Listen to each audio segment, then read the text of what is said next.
So the simplest and easiest place to start in philosophy, if you're trying to actually become a philosopher, a student, or just a layperson, is metaphilosophy. It sounds complicated, it's not.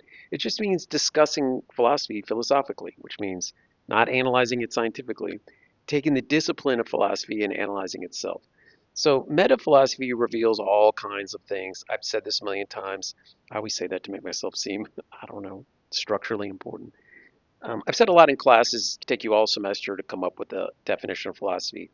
And by the time you do, you're going to find out that you don't have the definition any better than you did when you started. I know it's kind of postmodernist crap. But the truth is, here's another explanation. Here's one of my favorites. It's that philosophy is spreading big questions in a way that informs things outside of yourself. So it doesn't mean being a nice person, doesn't mean altruistic crap, anti-Ayn Rand bullshit. It really means, I just made all that up. It basically means starting big questions that are relevant and universal. So that means when I ask a big question that may be different than the kind of question other people ask, it spreads out, which means it can grow, it can interact with everyone, which means anyone that comes upon it maybe sees it a little differently than me, but gets the message. And so that message spreads in some universal way. But what it does is it informs them.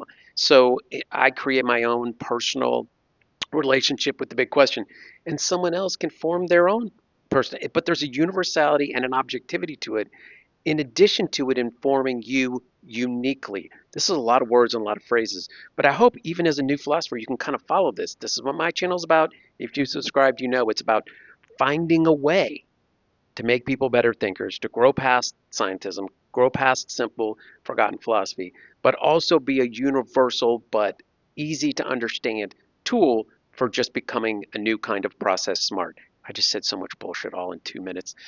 So think about it as a big question that universally translates. Like and subscribe. Tell me what you think down below, especially if you have more or less experience. I have none. Thanks for coming.